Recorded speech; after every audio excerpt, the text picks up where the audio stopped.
예, 그래도 이제 저 하나하나씩 따지긴 해야죠. 어떤 이야기를 했는지는 하나하나씩 따질 수밖에 없는 게 이거 가지고 또 이제 한 2년 먹겠다는 거 아니잖아요. 살아가겠다는 거지. 이거 가지고 연명하는. 예, 연명하는 거죠. 하나하나씩 보는데 글로벌 중추국가 외교로 외교 지평과 경제 용토를 확장했다라고 하는데 중국의 수출은 왜 그렇게 잘 안 되는 건지 경제 용토를 어떻게 확장했다는 건지 모르겠고 그다음에 글로벌 중추국가 외교가 아니고 미국 따라가기 외교 아니었어요 이게? 미국 따라가기 미국 쫄병. 그다음에 미국의 행동대장. 근데 네. 미국의 행동대장이면 좋아. 나는 그거는 괜찮다고 봐. 일본의 행동대장아. 그게 우리가 3등 국가로 전락했어. 사실은 요 동아시아에서는 네. 그게 그거죠 뭐. 미국, 왜냐면 일본, 한국이야. 그렇죠. 그러니까 미국 입장에서는 네. 일본을 통해서 동아시아 전략에 개입하는 그런 것들을 하고 싶은 상황이었는데 네. 그걸 위해서는 한국의 협력이 지금 필요하다. 이렇게까지 가서 한미일 협력을 지금 우리한테 요구하고 강요해왔던 거 아닙니까? 근데 요거에 대해서 우리는 우리의 국익이 있기 때문에 그동안 그럴 수도 있고 아닐 수도 있고 우리는 중국과의 관계도 중요하고 이런 부분으로 이제 많이 해왔던 거잖아요. 근데 그렇죠. 이 정권은 갑자기 머리에 이제 친미 띠를 딱 두르더니 그래 우리는 한미일 협력 해야 돼 이러면서 지금 미국의 어떠한 그런 지역 전략에 맞춤형으로 가면서 일본에 완전히 모든 걸 양보하고 저는 그렇죠. 윤석열 대통령이 왜 그렇게까지 일본을 좋아하는지는 모르지만 어떤 우리가 모르는 어떤 이유로 일본을 너무 좋아하는 그러한 얘기들을 하면서 완전히 한일 밀착으로 가고 있는 거잖아요. 이 결과적으로는 제가 이렇게까지 표현하면 좀 그런데 앞잡이 같은 거죠, 뭐 이게. 이것을 뭐 거의 다른 지금 다른 네. 어떤 얘기로 표현을 하겠습니까? 그냥 미국의 신문들이 계속 뭐 오랫동안 그래 왔습니다만은 이 정부 들어서 정말 눈에 거슬리는 대목들이 자기 나라인 미국과 일본과 한국 이 순서로 늘 기사를 쓰거든요. 한국에서만 한미일이지 전 세계적으로는 미국, 일본, 한국이야. 그러면 우리가 글로벌 중추국가가 아니고 일본이 이어서 3등 국가예요. 우리를 3등 국가로 전락시킨 거야. 그러면 우리가 무슨 뭐 엄청난 그걸 통해서 이익을 얻었어요? 제가 누차 말씀드리지만 우리 군사력이 재래식 무기로는 6등이야. 예? 일본이 재래식 무기로는 우리 숫자로는 못 따라와. 일본이 핵무기가 있어요? 그렇다고 일본이 우리처럼 막강한 해병대가 있습니까? 없잖아요. 근데 왜 미국이 일본한테 특히 일본의 도쿄 사령부에 국동사령부를 안 치려고 저렇게 합니까? 그때 그 국동사령부에 한국은 어떤 자리매김을 하겠어요? 3등 국가라서 그 밑에 있는 거라니까.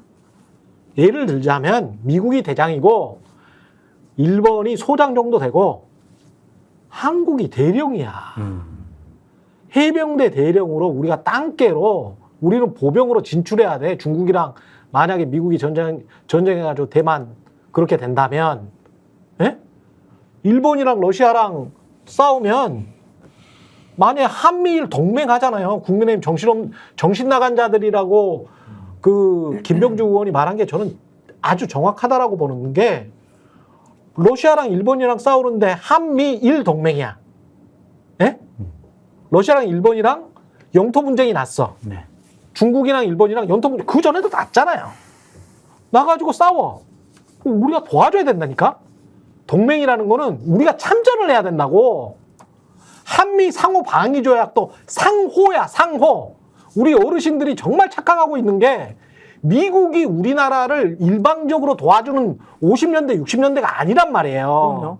미국의 트럼프든 바이든이든 해리스든 누가 되든 간에 우리한테 요구를 한단 말이야. 지난번에 이라크도 마찬가지였잖아. 너 군대 파병해라. 근데 누구의 지휘를 받게 되냐면 잘못하면 일본 지휘를 받게 생겼다니까 지금. 근데 그 한미일 동맹을 들어가겠다는 거예요. 우리가 안전하다고. 아니 미국한테 해구산 이미 사실상 얻었다며. 윤석열의 주장이잖아요.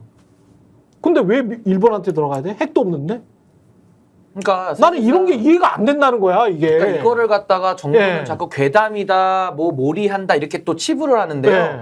먹구름이 하늘 위에 보이잖아요. 예. 비가 내리는 거예요. 그렇죠. 몸살 기운이 있으면 감기 온 거거든요. 예. 그러니까 지금 윤석열 정부가 하고 있는 이 대외 전략들을 보면 한미일 동맹을 위한 빌드업을 거의 다 했어요. 이제 남은 거는 도장 하나 찍는 것밖에 없다고 저는 그렇습니다. 보거든요. 예. 근데 그래놓고서는 본인들은 뭐 한미일 동맹 나왔다 그러면은 괜히 무슨 친일몰이 하지 말라 그러고 괴담이다 이렇게 얘기를 하는데 만약에 한미일 동맹이 성사가 되면 방금 앵커님 말씀하신 대로 대한민국은 실질적으로 총알바지하는 겁니다. 총알바지하는 거고 더 심각한 문제는 대한민국이 오히려 전쟁터가 될 가능성도 더 높아요. 미국과 일본을 위한 전쟁터가 될 가능성이 더 높습니다.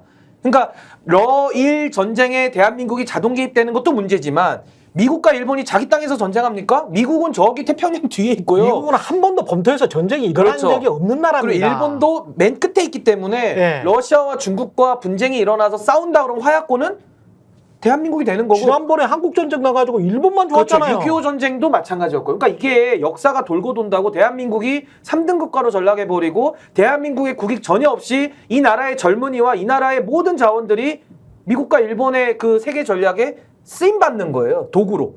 이걸 어떻게 용납합니까? 대한민국 국민이. 그래, 요즘에- 대한민국 국민이라면. 요즘에 조심해야 될 게 이런 얘기를 막 하지 않습니까? 다 괴담이라고 하고 막 괴담이 이러는데 아니죠. 사이비 예. 근데 이런 거를 반박을 한답시고 지금 상대의 주장은 이런 거였잖아요. 지금 실제적으로 한미일 동맹에 준하는 어떤 군사협력 체제가 되면은 그러면은 실질적으로 우리가 군사적이 됐든 경제적으로 됐든 우리가 가장 큰 피해를 입게 된다. 이런 논리를 반대를 하는 거잖아요. 근데 가령 오늘 조선일보에 실린 칼럼 이런 걸 보면은 그런 거에 대해서 이 일종의 그게 괴담이다.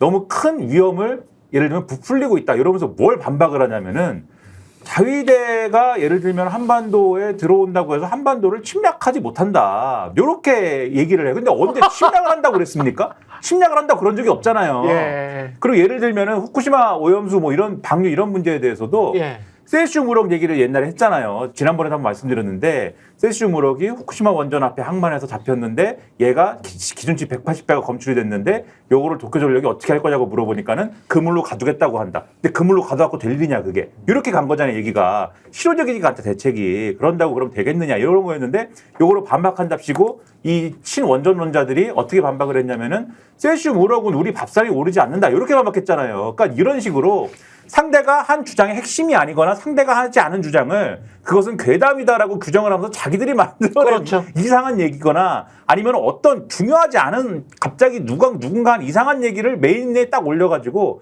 이런 괴담을 상대방들이 주장하고 있기 때문에 그거를 반박한다 이러면서 상대방이 한 주장 자체를 원래 그 허접한 주장으로 지금 치환해버리는 그런 전략을 지금 쓰고 있거든요. 이거에 조심해야 된다. 이거에 속지 마시죠. 만약 이거에 속으면은 우리가 어떻게 되냐면 그 거기에 대해 괴담 주장에 대한 반론을 한다고 또 막 이렇게 되면서 자위대가 우리를 침략할 수도 있어라든지 세슈 무력이 밥상에 오를 수 있어라든지 이렇게 막 얘기를 하기 시작할 수도 있단 말이에요. 이거를 주의해야 된다. 그래서 시린기 변호사님 말씀을 잘 들어야 된다 지금.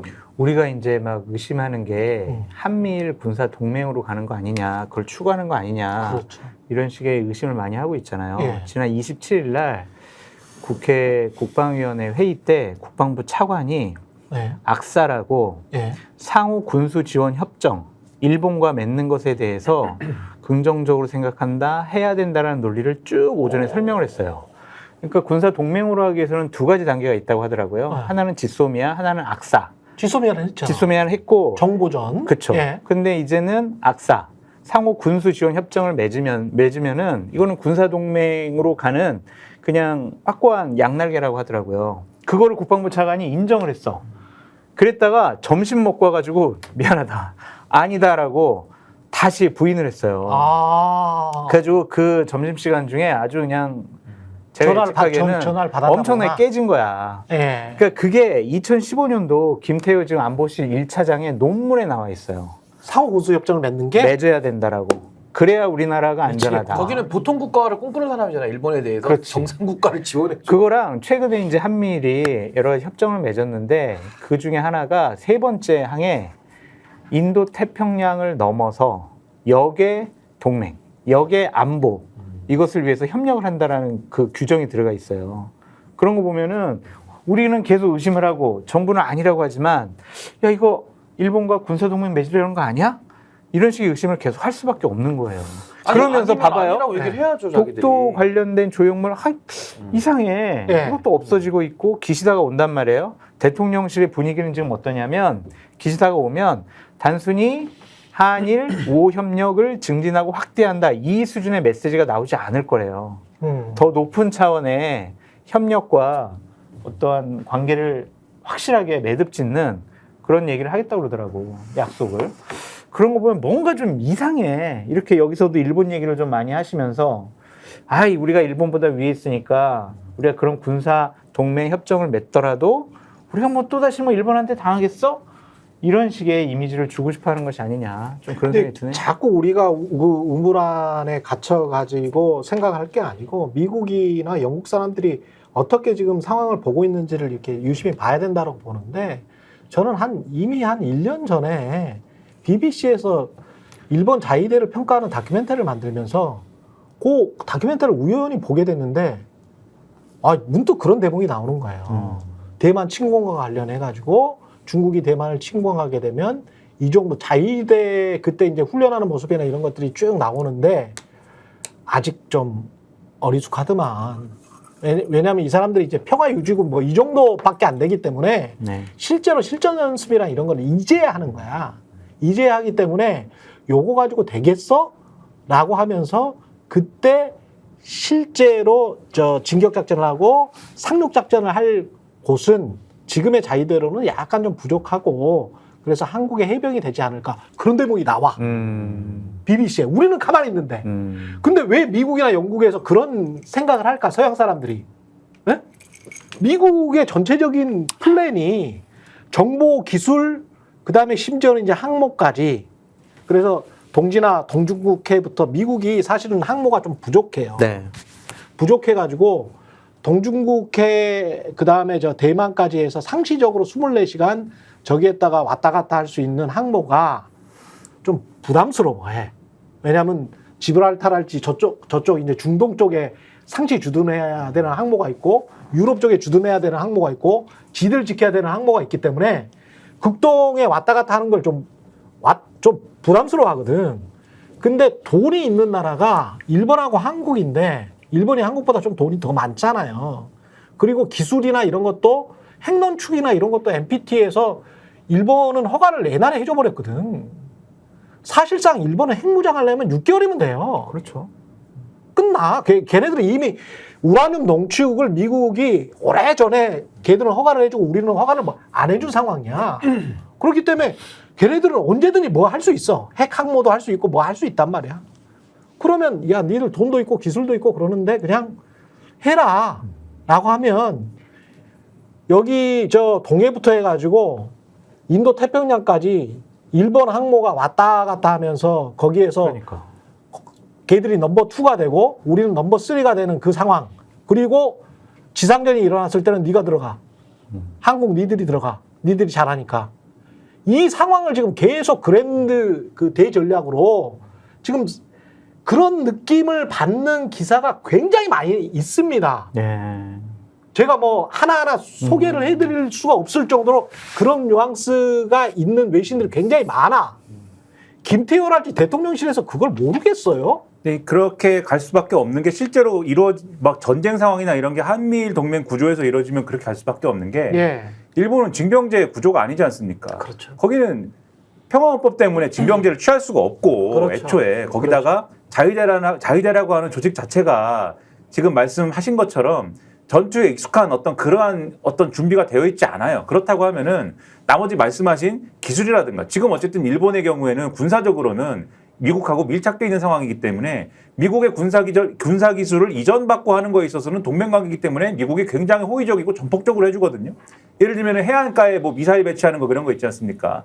SM3 뭐 어쇼 이런 거 이지스 어쇼 이런 거 다 배치를 할 수 있게 해주잖아요. 그런 것을 지원하고 있는 상황에서는 기술적으로는 일본은 상당히 완성되어 있는 상황인데 나머지 징병제를 통해서 일상적으로 아주 눈앞에서 벌어지는 이러한 백병전에 아주 완성되어 있는 전력을 갖고 있다라고 하면 그건 어디냐라고 했을 때는 그건 한국일 수밖에 없는 거예요. 그래서 그런 어떤 교리로 봤을 때에는 한국의 역할이 필요하다 이렇게 접근할 수 있는 건데 그렇죠. 진짜 그렇게 할 거냐는 거죠. 그럼 이 정도는. 그렇지. 그 국민들한테 그러면은 한미일 동맹할 때 이런 상황에 대해서도 저는 끊임없이 알려야 된다고 보거든요. 동맹이라는 거는 우리를 지켜주는 게 아니고 우리가 미국이나 일본이 유사시에 다른 나라랑 전쟁할 때 우리도 가서 그들과 함께 싸워야 된다라는 거를 윤석열 씨가 대통령으로 말하라고 동맹의 의미를. 저희가 얘기할 때 오셔가지고 라이브로 관전하시기 바랍니다. 반드시 주변 사람들 데리고 오시기 바랍니다. 구독, 좋아요, 알림 설정 해주시기 바랍니다. 좀 살려주십시오, 저 좀.